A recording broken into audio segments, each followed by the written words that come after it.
Hi everyone! Welcome back to my YouTube channel, Samparay Oy.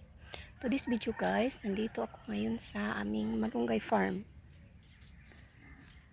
Nakadismaya guys kasi sa sobrang init ng panahon tapos biglang umulan ng malakas. Nasira tuloy ang mga dahon ng malunggay. Hindi na siya mapakinabangan. Hindi totally sa market, hindi na siya pwede ibenta sa market kasi dumidilaw ang kanyang mga dahon. Nangadaldag sila. Pero pwede naman siyang gulayin. Tingnan nyo guys, oh. Yan ang mangyari pag sobrang init ng panahon tapos biglang umulan ng malakas pagkagabi.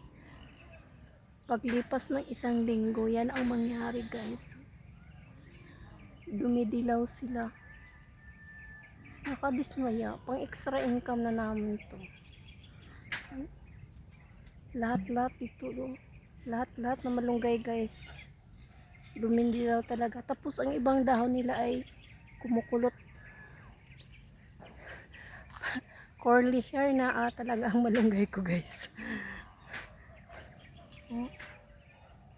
Yan ang mangyari sa malunggay pag sobrang init.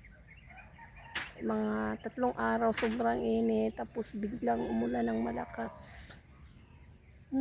Sila, nasisira ang kanilang mga dahon. Dumidilaw. Sayang. Pero wala na tayong magawa kasi yan. Yan na, dumidilaw na.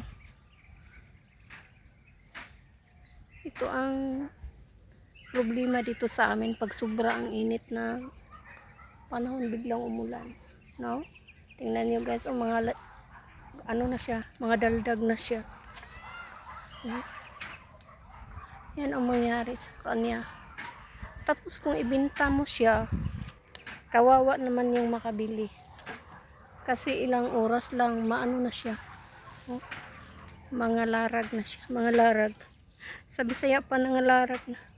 Nahunlak na larag na ang aking malunggay. Yan. Sayang pero yan na. Wala na tayong magawa. Dito, ganito kasi ang mangyari. Pero hindi naman ito palagi pag pag summer. Kasi sa sobrang init ng panahon tapos biglang ulan. Hindi makasurvive ang mga malunggay. Iwan ko. Tapos kumukulot ang ibang mga dahon. Tingnan nyo guys.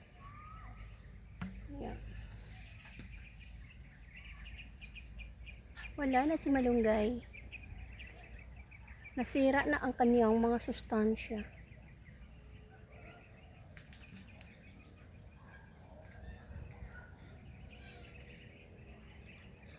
Yun lang guys, update ko lang sa aking malunggay. Maraming salamat sa laging pagsuporta. Shout out sa lahat.